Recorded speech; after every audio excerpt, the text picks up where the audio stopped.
All right, guys. Hello and welcome back to another episode of the Results Loading podcast hosted by Prosperous AI.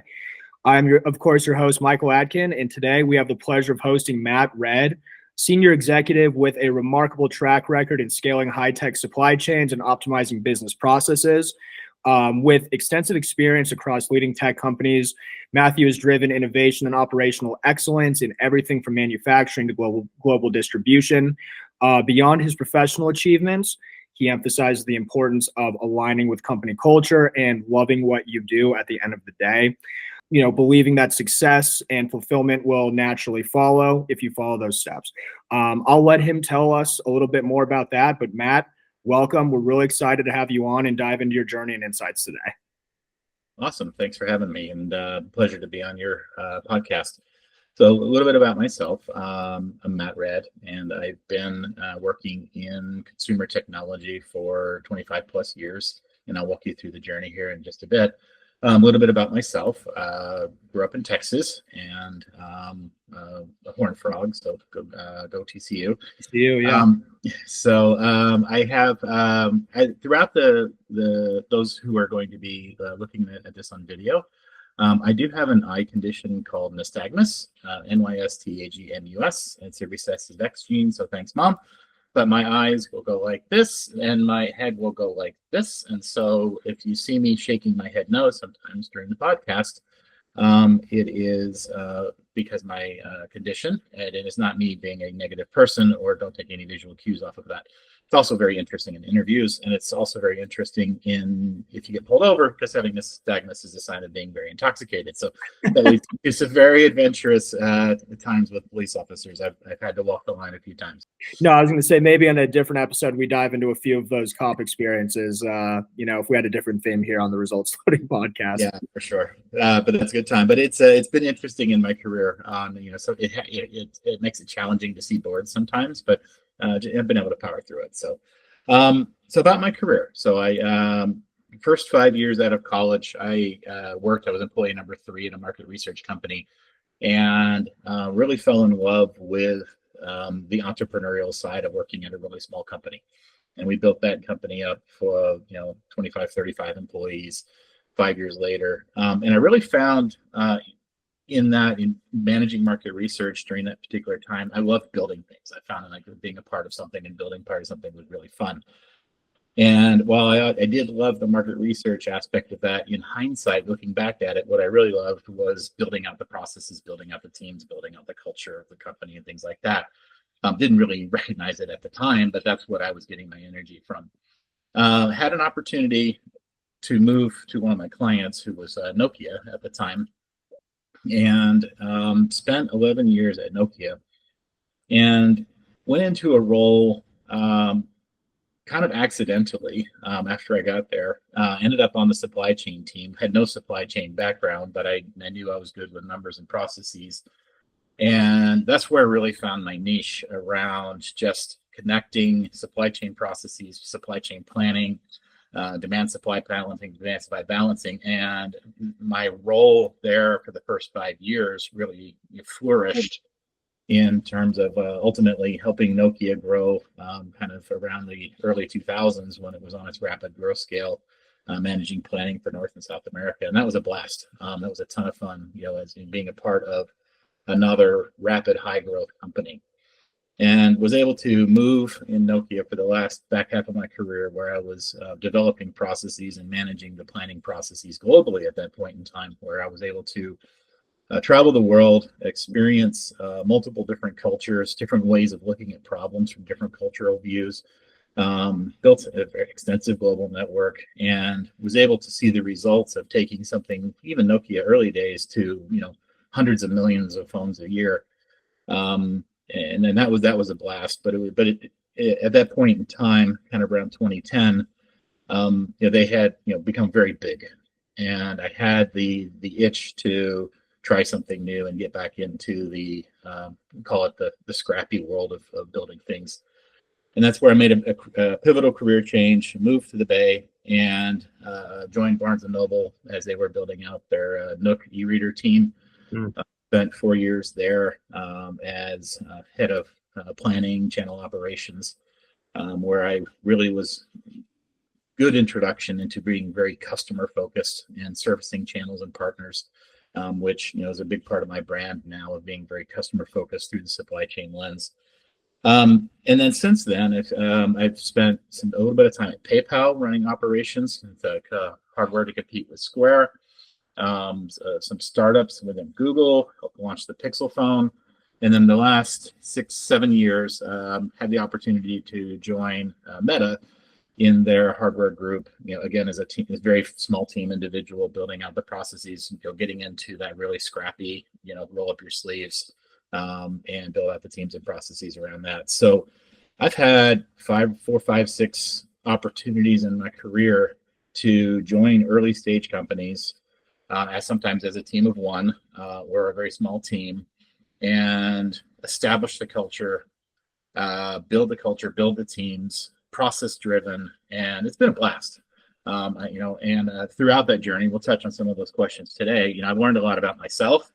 I've learned about different styles of leadership, what I think that works well and what doesn't, and the value of building and leveraging a network, through my entire journey. Yeah, and you mentioned that it was fun, which is always good to hear because, I think being able to say that you've had fun up into this point in your career is a bit of a blessing. A lot of people out there probably wouldn't use that rhetoric to describe the last few decades of their professional career. And obviously you've worked for some fantastic companies, and that's probably helped promote, that enthusiasm that you're describing, which is great. But exactly kind of the reason we wanted to invite you on is hear more about that and what, not hopping around, but having those different experiences in different parts of the world at these different huge companies. I mean, you mentioned Meta, Google, PayPal, Nokia, a lot of experience there, and that's just to name a few. So, Matt, with all of this being said, what role did your network play? I want to start there. What role did your network play in the early stages of your career? You touched on Nokia a little bit at the beginning, but were there any key relationships that opened doors to, really shape your path to work for some of these, gigantic companies and take on some of these fantastic experiences? Yeah. First of all, absolutely. And I was, as you were asking that question, I was thinking, and every role that I have had in my career has been through my network, even out of college. And I'm going to go back and I'm going to talk about the importance of kind of my philosophical mindset of how I approach work is just, be good. Be a good person and assume good intent, and, love and support the people around you, build collaborative relationships, because, it's a very, very, very small world that we live in, and paths cross, opportunities come. I've had people reach out to me 10 years later with opportunities, things along those lines. So part of my, work mindset and leader mindset is just really be good to people, help people, reach out, build relationships, and maintain them. My first job out of college was somebody who I was close with in college. Nokia was a client of mine, and I reached, and then the opportunity to move to the Bay to work for Barnes and Noble was a very tight relationship that I had from my time at Nokia. And the next opportunity that I had when I moved to PayPal was a father that I had a relationship through with the YMCA father-daughter group that we had built a bond around. And then that relationship that brought me to Barnes and Noble opens some doors at Google as well. And so I think that building and maintaining trusting relationships with a broad network and working that network is really, really important. And I think if it's almost impossible to like cold call some of these large companies and get your name on a list. Having worked at Meta, having worked at Google, referral is key. Like having a reference is key. Like you're not going to get past the bots or whatever they use to do the screening. So having that network in place and leveraging that network is absolutely 100% critical. And it comes back to, it has to be genuine and build and make, work with people. I like to say work hard, play hard. So a lot of my network is people that I've traveled with. We've worked closely together. We've had beers. We broke bread over the table. we've just spent time together and we built this personal bonds. And, when they need somebody on their team or they were going to refer somebody, then they go back to the people that they trust. Yeah, no, absolutely. And I smiled when you say that because it made me think about my career journey thus far. And every job that I've ever had up until this point is because of my network as well. Yeah. Every single time. Obviously, starting from when I was 15, my first busboy job, I was working for my dad at, his restaurant. Mm-hmm. And, moved over to HP, got an internship there. A good friend of my ex-girlfriend was already in. She helped me just get the interview, no problem. Yep. And then my business partner now is who helped me get a job at Microsoft before him and I started this. Mm-hmm. And initially, when I applied to Microsoft, my application got bounced because it didn't get past the bots. And then he had to go in and let them know, hey, this guy applied. You guys should talk to him. And then I had an interview the next week. Yep. And it's such a good point. And it for some reason, I feel like it's so slept on sometimes, the importance of your business network. And also to your point about work hard, play hard, it doesn't even necessarily need to be business network. It just needs to be people say, I've had a beer with this guy, or we've broken bread, or traveled with him, or he's a mutual friend, or something like that. And it's so key because you never know when you're going to need to tap on that guy's shoulder and they're going to say, hey, Matt was an awesome guy. I only met him a couple times, but hell yeah, I'd want him to work with us. Yep. Comes down key. And I've got a good friend who's, is looking, for work, and, she doesn't have, some of the established network that and has kind of exhausted that, but is also then working on, through different groups, through like LinkedIn and local communities and networking communities, just, continues to push on network. And so I think it is super important to keep your name out there in a positive, kind of not desperate, but, a positive, constructive way, so that when opportunities, are there, well, my career changes have always been opportunistic. They've not necessarily, I've not been out looking for them. Absolutely. And so then that's where their network is really ultimately relied upon. Which is arguably better anyway. You just Yep. follow the path of your network and you end up in the best spots. Yep, for sure. So Matt, with all that being said, and it's not like, you were interning at these companies. I mean, you held senior roles at companies like Meta, PayPal, Google, et cetera. I mean, can you highlight some of the pivotal moments that got you to those points? I mean, what really sets you apart from the rest of your colleagues, maybe when you were first starting to climb the ladder and say, hey, I may be a game-changing kind of guy, and this is the level I'm at. I mean, how did you get to that point in the first place, would you say? Yeah, I've been thinking about that question, and it's been a little hard to point to pivotal moments.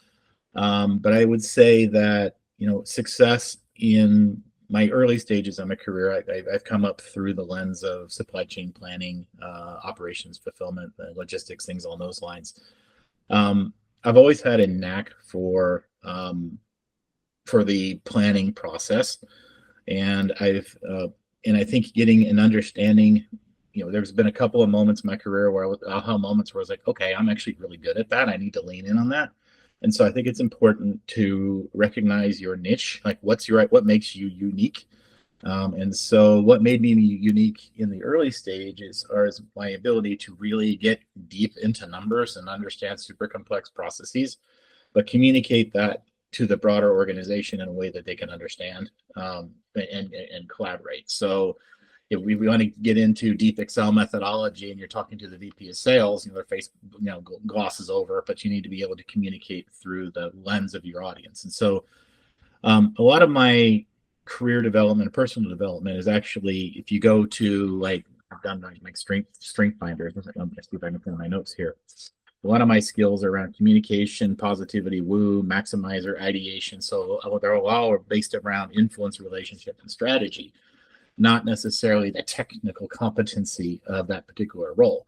So building in the expert competency of a particular role and understanding that niche and leveraging it, but then also recognizing that people are looking for me to be the collaborator, the influence, the middleman, and things along those lines. So I think in terms of my first 10, 15 years of kind of growth from just being a planner at Nokia to running the planning team to running it globally just came from expertise in the role, confidence in the role, and the ability to communicate to leadership, and building and establishing trust to the leadership team, kind of, with the kind of the energy of the company in the moment.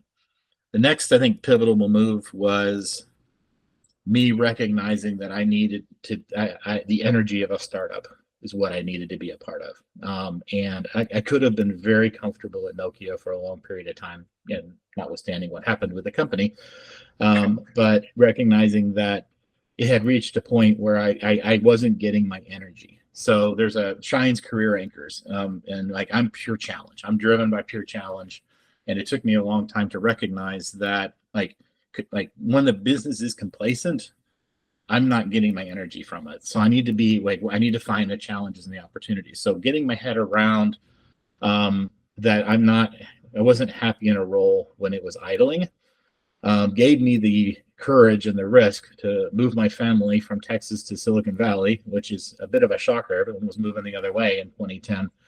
And then, just continue to take some risks. So when you move to, yes, I worked for Meta, yes, I worked for Google, but they were small divisions within each. And, they were essentially, is this product going to be successful or not? And in Google, they ended up, closing one division, and I rolled over to the Pixel for a while. In Meta, I ended up working on Portal, which they closed, but I ended up on AR, VR. So being able to pivot, move things around, but those were all risky. It wasn't like I was signing up for an easy job. I was putting myself out there for those risks. So, and then I think the later stages of my career where I was really also getting some joy out of it was recognizing that people look to me as a leader and turning and being conscious about my role as a leader and mentor and a coach.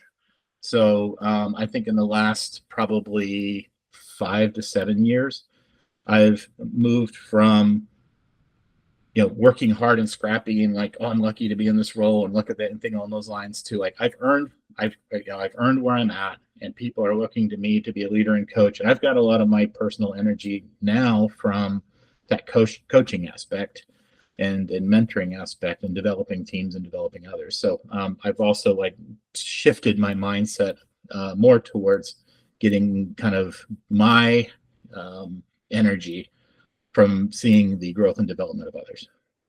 Absolutely. And you just listed off a bunch of stuff just now that I think are hugely beneficial in terms of career growth and what makes Matt Red so hireable and such a valuable asset to companies that they've obviously seen. Big companies have seen you, talking about the likes of the PayPals and the Metas and the Googles of the world.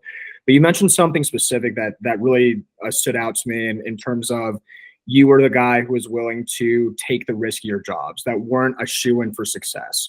Mm-hmm. And not that those are always necessarily going to have successful outcomes like you just broke down. Several of those smaller organizations within these behemoth companies, sometimes they work out, sometimes they don't. But at the end of the day, you can speak to, hey, I'm the guy who's going to be kind of like your Swiss Army knife. You can throw me in pretty much any position in any organization. Number one, I'm going to figure it out. Number two, I'm going to figure out a way that productively and efficiently communicates to leadership what is actually happening, because that's my job and my responsibility to really translate the situation to them so that they can make the strategic decisions based on the insight and advice that I'm giving. And number three, should those organizations not work out and I'm having to interview to go to other organizations or other jobs or other companies, I was always the guy who was willing to take a risk and take on those challenging roles.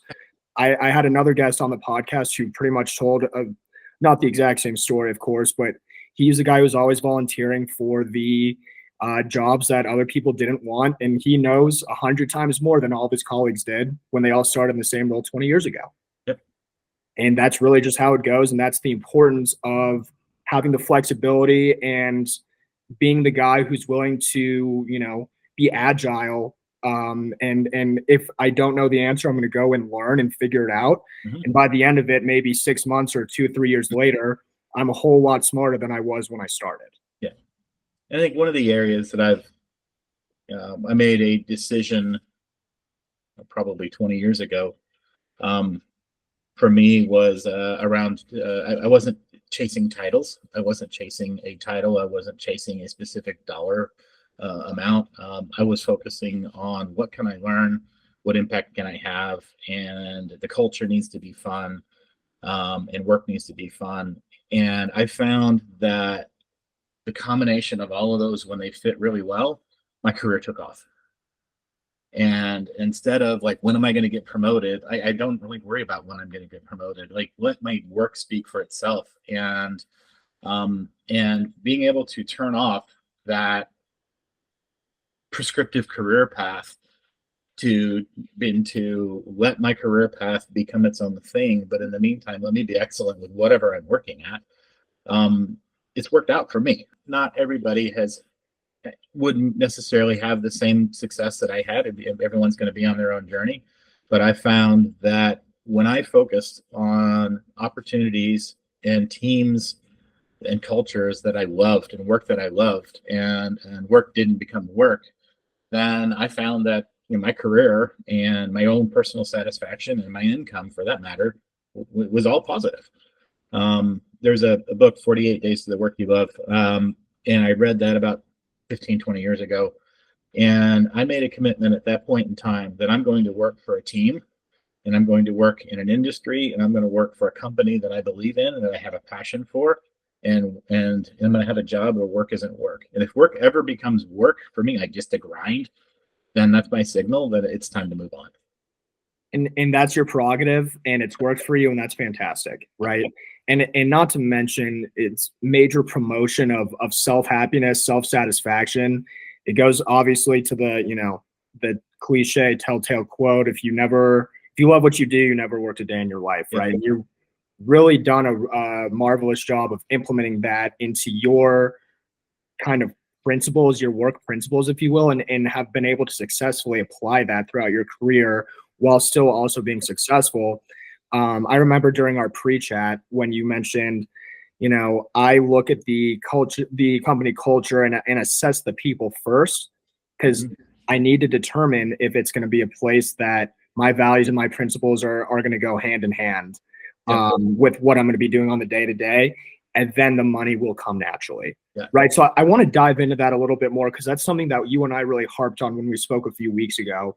And you touched on this a little bit just now, but I want to go a little bit deeper with you, Matt, because you mentioned that the company culture is critical when you're deciding to join an organization or not.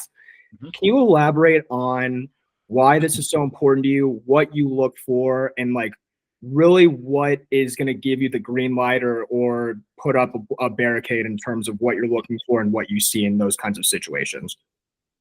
Well, when you work with people closely, you spend, hours and hours and hours. And yet, and in my industry, you spend a lot of time traveling with people. And I think for me, is are the people that I'm going to be working with, people that I can, collaborate with, because collaboration is one of my kind of core things. Yes. So I need to be able to collaborate with them. Two, like, is the culture a fit for me? And I know that I like the types of culture that allow me to be independent, that allow me to be free thinking, that empower diversity of thought, empower someone to question why. And I have found question that I use through the interview process. Typically, you interview with 3, 4, 5, 6 people. A great question that I ask is, and give me 3 words to describe the culture of the company, or the culture of the team, or something along those lines. And you end up with a list of 15 to 20 words that you can look at on a piece of paper and say, like, is this a team that I want to be a part of?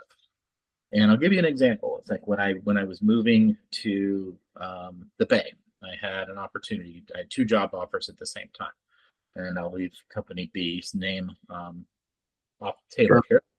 But I had that list. I had that list from Barnes and Noble and the Nook team that was empowering, rewarding, family, collaborative, entrepreneurial, scrappy, fun, exciting, family, things that I personally connected with.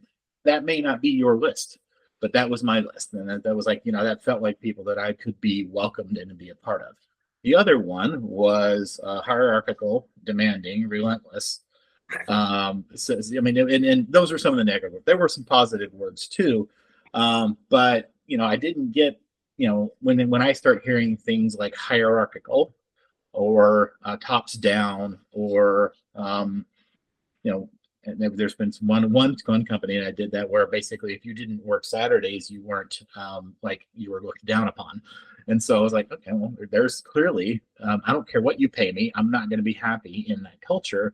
And I've been able to quickly steer my direction towards companies and cultures that I would be a part of. And if you look at some of the really big name companies in Silicon Valley, there's about half of them that I wouldn't touch, because I think that the hierarchical culture of many companies in tech, and and a lot of them move fast with a top down thou shalt mindset. That's not a team that I want to be a part of, and that's okay. Nothing wrong with what they do. It's just not a fit for me. And I've been able to filter that out through the interview process of connecting with company cultures, as well as, when you're interviewing with people, these are typically people you're going to work close with, and you can, get a pretty good sense of, how they answer the question, because sometimes it surprises them. And what do they think is important, and how they answer the question as well. Yeah, and you can really harp on that reverse psychology. To your point, they don't really expect those kinds of questions. Back when I was interviewing, before we started our own company, I like to ask, why is the role even open in the first place? Like, what happened to the guy previously in this role? And ask the interviewer, what has kept you here this long? Yeah, and that's great questions.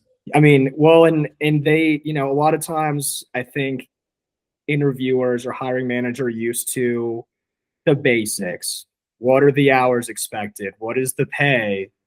What is the team like? It's like, no, tell me what it's really going to look like. How am I going to be feeling in 30, 60, and 90 days, for example?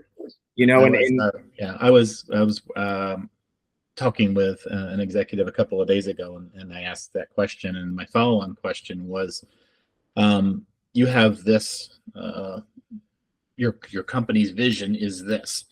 How does that vision and your company vision actually connect to this particular team, this particular role? And how does this particular team and role connect to the company vision? And how can we enable that success? And he looked at me and he was like, that's the first time anybody's ever asked me that question. He goes, that's a good one. So it was like, he's not ready for it. And he had a very good answer. I mean, he was able to, come back to that and talk about how, the role, the team, and connected directly to the company's vision and overall direction. I thought that was a nice way for me as well to validate that the role was important. Because if they couldn't connect the team and the role to the company's mission overall, then then that would also have been a sign. Well, yeah, and it's nonsense, and you have to call BS and actually, what are the actual values? What is the actual mission here? Like I said, how am I going to be feeling in 30, 60, and 90 days, for example? Yep. You say the values are this, but yet it's like, if I don't work Saturday, or there's kind of this top-down approach that doesn't really seem in line with what I've been describing to you, So, one other area, I think, that in kind of going back to your career question, is I recognized that about 15 years ago, because supply chain is it's a behemoth. You can go all the way from parts to factories to distribution, logistics, etc. I love the customer dimension of supply chain. So I was able to look for and focus on the areas of the supply chain that leaned towards the customer element. So the operations side, the fulfillment with working with the Best Buy, Walmart, Targets of the world, direct to consumer fulfillment, things along those lines. I get my energy from delivering for customers. It is a necessary thing to be able to run and manage the upstream supply chain, but like negotiating costs of parts is not where I get my energy. I get my energy by delivering for happy customers. Delivering value. Some people might do that. I am driven by the pure challenge of building things. Now, I know people who love the art of negotiating for pennies. Like, they will beat people down, and that's where they get their energy. So go get them, guys. Like that's we love you, but I'm going to go out here and recognize what I love and what I'm really good at, and that has allowed me to start with the customer end of the supply chain, and I'm growing, my end to end influence, from the customer dimension as opposed to maybe from the sourcing factory side.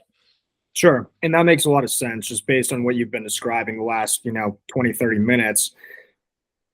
When the customer sees value and you're also succeeding at work, I know it's supply chain and sales are obviously different. I've always been on either the sales or the procurement side, but it's when I can deliver immense value and then also blow out my quota. It's like what gets me just so jazzed about being at work, right? Because you feel that individual success. Maybe it was a team effort. There's a bonding opportunity in the workplace for that. Not to mention the customer is thrilled with the performance and it's like it's a win-win across the board.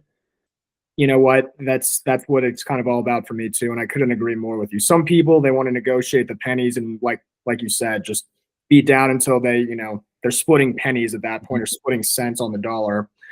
But I think you and I can agree that the mutual win-win situation, customer's happy, you're happy, everyone's happy. That's really what it's all about at the end of the day. Mm-hmm. And I think in terms of understanding like my strengths in one area, somebody else's strengths in another area, I do that with my peers. I also do that with teams that I lead. One of my go-tos is to look at like as simple as strength finders. When you have a team of, call it 7, 8, 10 people, your direct team, and, everybody's got their own skill sets, and people have their own different passions and what they love, and they bring their skill sets. And being transparent, I have a coach that I've used now for about 15 years. She's amazing, and she helps us facilitate these workshops where we all come and we talk about what we're really good at, and then we talk about how can I leverage you and your strengths to help me be successful. How can you leverage my, and as peers and as leaders and mentors and teams, it creates an environment of collaboration and trust, where like if someone's going to be in your space because they're really good at it, you're going to let them do it because they're good at it. Don't worry about if they're stepping on your toes. And I think that has allowed my teams to grow and be successful as a team, and break down some of the maybe historic individualistic barriers or stay out of my lane discussions that some other teams I've seen have experienced. Yeah, and let's talk about teams for a second. You've managed teams obviously for a long time. Talk to me about what makes the most successful and productive team, while also maintaining that employee happiness, right? Because we've heard stories about unsuccessful teams, unhappy employees, and then we hear about the non-micromanagers giving their teams a long leash, and then that team ends up being one of the better teams in the country, for example. I had an experience like that. The first thing my manager told me the day I got hired, and I was really green back then. This was my first corporate job. I was really, really green. And he said, look, I'm never, ever, ever going to bother you. I'm probably not going to ping you, micromanage you, any of that. Don't let me hear about you in a negative way, and I will stay out of your way. Obviously, I'm here if you need anything. If you got to work from home one day, completely fine. We're not doing brain surgery over here. We're all humans. And for me, that was 8 years ago. I still remember that conversation. I remember the exact room I was sitting in. And that's how he treated all of us. We had the #1 team in the country for like 5 straight years because we were the happiest employees. We were the happiest employees by far. So can you, in your experience, what do you agree? Where do you stand in terms of management and ensuring that your team is performing to the max potential? Well, first, I've been blessed in the last, call it 15 years. I've been able to hire really high performing teams. And when you're at some of the brands that I've worked at, I've been able to recruit people with a lot of very strong skill sets. I think it's very different if you're hiring someone like fresh out of college. It can take a little more touch, but that's fine. But the overall mindset, as you touched on, is build an environment of trust and empowerment. I'm a leader. I'm a we leader, not a me. And so give clearly defined goals. give goals that are measurable, hold the team accountable, give them the resources to be successful, check-ins regularly. How can I help you? My one-on-ones are, how can I help you be successful? Yes. Give me the updates, but then what do you need from me? Always be there as to support them. Avoid the political bullshit of the office. Like, stay out of that. And I don't bring it to me. And like, I'm not going to get caught up in all of that. It happens, but I do my best to stay out of it. And just, when there are successes, give the team credit for them. When there are challenges, take it on the chin and help them grow. And I think one of the things I've always encouraged is a willingness to take a risk, take a bet on them. My guidance is just don't make the same mistake twice. Just learn from it. Like, hey, we did this and it didn't work out. That was a good idea. And it's shared ownership between us and a shared ownership across the team. I count myself lucky in many of these, but in probably the last 15 years, I can count on one hand the number of people who have voluntarily left my orgs. And it's been a blessing. And part of it was, I have in my notes here preparing for this, is there was a point in time where I was like, oh, I'm just lucky. It's like, well, no, at some point in time, you got to take ownership that, what you're doing and how you're building out the cultures of your team are good. And, over the last probably 10 years, I have a lot of people come to me to want to be on my team, or at least be mentored by, me or my team. And I think I find that, while saying that out loud sometimes sounds a little bit like, I'm not trying to do anything like that, but it's very rewarding in that I can look back and, see the impact of not only what my team has delivered, but what I have been able to do with the individuals in my team and how they've been able to grow as humans, as leaders, as professionals. It's been a lot of fun. Well, it's your approach. And unfortunately, not every manager has that same approach as you and others who I've had here on the podcast. Right? More of an emphasis on the hierarchy and really, put that into play on various levels. And it's like, you know what? I need you to get here and do your job and go above and beyond. And I'm kind of going to be a hard ass most of the time. And a little bit of a trial by fire situation, as opposed to molding, mentoring, providing leadership, putting them in environments where they can maximize their own potential.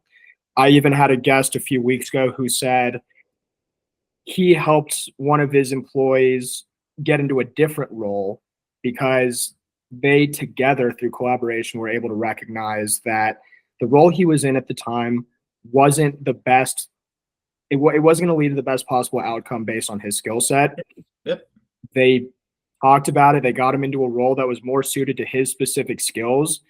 Immediately, the guy was 50 times happier, and he's been in a director role in that same organization for 20 years now. Yeah, I've had similar circumstances where someone's on my team. We recognize that the role is exactly where they need to be, and having the trust to talk to each other openly about it and then address it together. I've had that. That is very, very rewarding when you're able to, pivot someone's career like that. And I think it's also, I talk about, this lack of hierarchy and et cetera. I think what I've been able to do though is work with the teams, give them the space, always hold them accountable. Like there is clear accountability, but give them the rope to hit their goals. You can't have, this isn't successful if it's like no accountability and like things like that. But hold them accountable.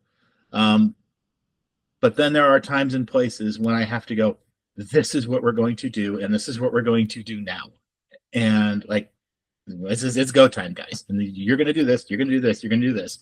And like everyone snaps to grid and we fall in line. And like, so being able to like understand and explain to them, guys, I'm going to have to shift gears right now because this is happening and we're going to operate like this for the next 6 weeks. Go, it's war room. I'm going to tell you exactly what to do. But then we can pivot back, and it's not always one way and it's not always the other. So having the capability to pivot when necessary, I think, is important. And to be able to adjust on demand with good leadership in place, right? Yep. Absolutely. And Matt, with that being said, I kind of want to pivot to more supply chain at this point and get some Sure. insights from you on that.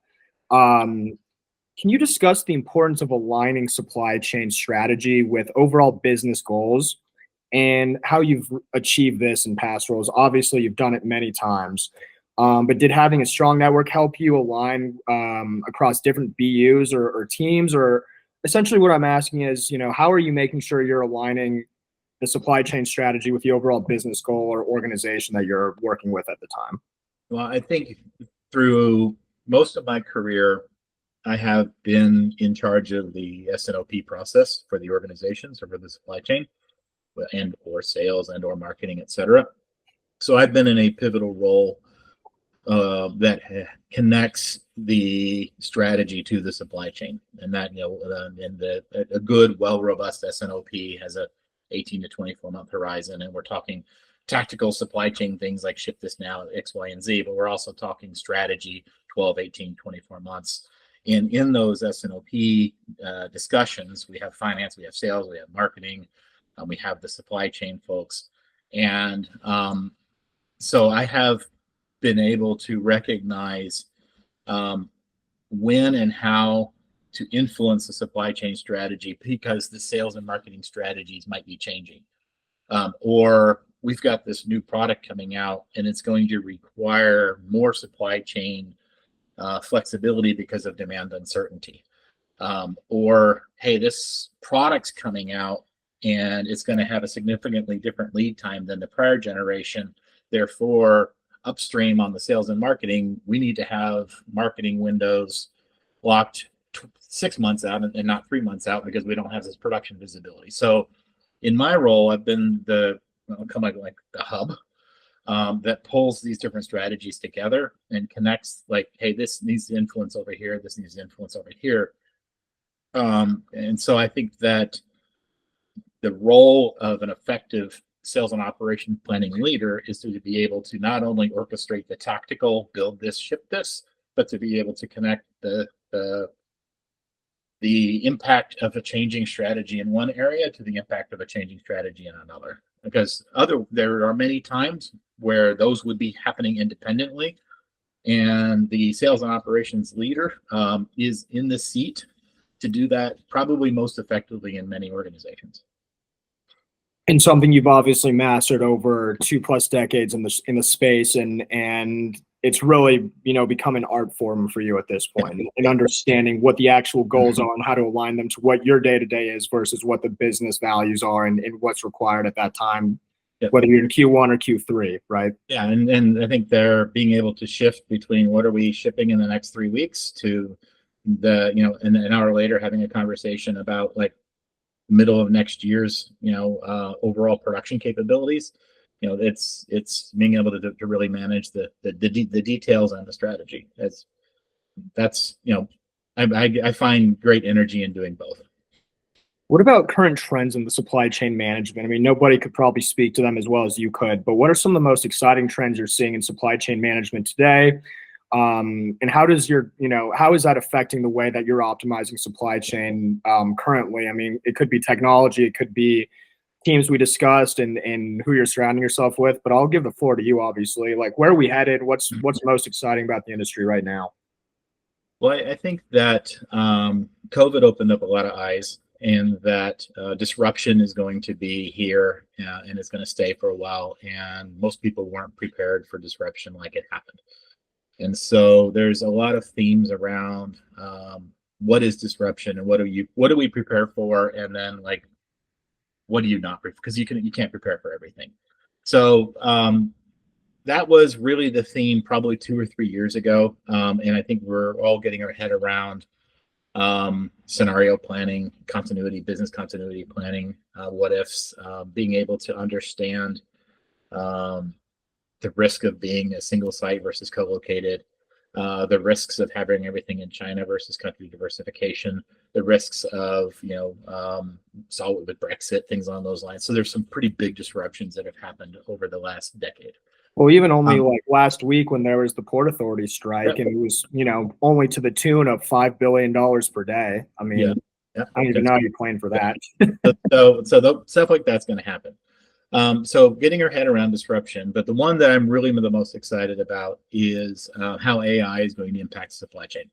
And the one that I'm particularly, because it's very much in my space, and there's several companies who are like doing this already really well, is the decision automation. So if you look at a lot of supply chain, and a lot of it is the tactical decisions of how much do I build, where do I ship, what's my inventory, when's it going to be received? There are a lot of very, very, very tactical types of things that need to be done. 85% of those to 90% of those could probably be automated. And there are some capabilities of some solutions coming very quickly into market that take some of these very, like, how many toothbrushes do I need to ship to this Walmart store? Like, how much inventory of toothpaste do they need? Like, and like, how much Tide needs to sit on the Target shelf at that particular location? What's the weather going to do to the demand of ice? Something along those lines. A lot of times, those were people's roles. That can be done, and I think you're going to see a very big shift in the next 5 years of the workforce and supply chain moving away from this tactical, like a lot of people making a lot of tactical decisions, to what can we automate and what are we comfortable automating. So it's probably about 85 to 90% of the decisions. That workforce that's doing this is going to be replaced by the people that now need to teach AI how to run the business. Because AI is only as good as the algorithms that we teach it. Well, as well as the data that it's pulling from. And exactly. So the skill set and like strong, you have to have data. Data quality is going to be like you're going to go, I'm going to shift back to that. So hit back on data in just a second. But the skill set that I see being successful in the next 5 to 7 years are the people who can manage data, teach AI, manage the algorithms, and differentiate themselves as willing to work with this new ecosystem and not see this new ecosystem as a threat. And in terms of coming back to data, good foundational, rich data, most companies don't have. And they have pockets of data, but being able to connect data point, if you look at the supply chain, I have manufacturing quality data, I've got parts data, I've got inventory at this contract manufacturer factory, I've got in transits, I've got the ability to, like, what's my on-time delivery in transits, I've got weather patterns that are happening out there, what's my inbounds, what's my reliability inbounds, what's happening in my warehouses, I've got the pick, pack, ship times, I got variability of demand, I've got all these types of things. And if I have them all individually, they're nice to have, but they're being able to start to cause and effect and find the correlations between things and start to find correlations farther and farther and farther out. You're able to really start to like anticipate things, close gaps. I can see where 50% of the supply chain, just bulk of dollars in the overall supply chain, could be removed just by being more efficient and like speeding up decision making, because these decisions can be made so fast where if a human's making them, they may make them once a week. You can just do these instantaneously. And just think about taking a week of value out of the supply chain is trillions of dollars. Like, just, it's so big. Easily. It's billions and billions and billions of dollars. I mean, it's a lot of money. Just through automation. So it's going to come fast. I'm excited about it, and I think those who can embrace it are going to be really successful. Yeah, absolutely. And bringing all those data points together and potentially a single interface where you can just perhaps query your data and it'll say, hey, you have this route, the weather's looking bad. This specific store that's on this route is doing 20% higher volume in this quarter. And it's like, okay, getting those insights instantaneously, as opposed to having a data scientist pull maybe 1 or 2 facts. And like you said, a week. I mean, a week is a tremendous amount of time in supply chain. Like you said, trillions of dollars, And so when AI is able to kind of bring all this together and consolidate, and when it's just queryable data that you can get instant insights into, that's when we're going to start seeing some serious game changers, and those bottom lines are about to go way up when the AI is implemented correctly, of course. And one of the things I've seen with one particular solution is these really, really complex algorithms, et cetera. but then they present them with almost like a chat GBT format to where it's presentable in like a human digestible format. Like, here's this massive calculation that we did, and it's going to present yourself with this risk and opportunity. If you make this decision, this is what you have the opportunity to say. Would you like to do it? Yes or no? Right. I mean, it's like all this super complex stuff. Once you buy into not having to, you trust that the super complex math is being done, and you're presented with a option A, B, or C. What do you want to do? Puts and takes and risks. I mean, it makes running the supply chain, very, very different than what we're doing today. Because I think right now, still today, even with all the systems and planning and tools, we're very much calculators still at this point. It truly will be simplified to a point that will look strange, but that will be the reality. Yep. Totally believe it. Absolutely. Matt, and last question here before I let you go. Looking back at your career, you've had an illustrious one thus far, and one that is still going strong today, as you and I know. What's one lesson you've learned that you believe everyone in leadership should know? I know we touched on a lot of leadership points earlier, but one main point, and how important has your network been in learning and sharing those lessons with others so that they can instill some of your values into the way they lead as well? Now, if I can come back to a theme around that. So for me, I've always looked at myself as like, what's my brand? And my brand is going to be with me forever, and independent of the company. Like, what's my brand as a person, as a leader, as a human being, as a parent, things along those lines.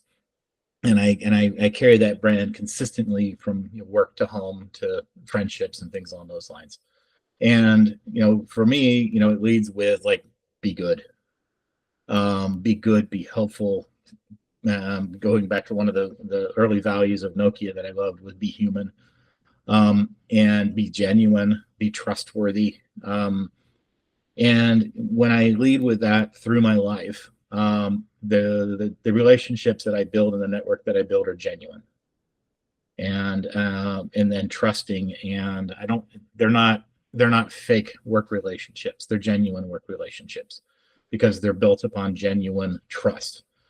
And I think that I tend to not pick, I pick my battles. I don't get into like squabbles at work. I'm not about territoriality. I'm just like, I've always just carried myself as, let's find the common ground together.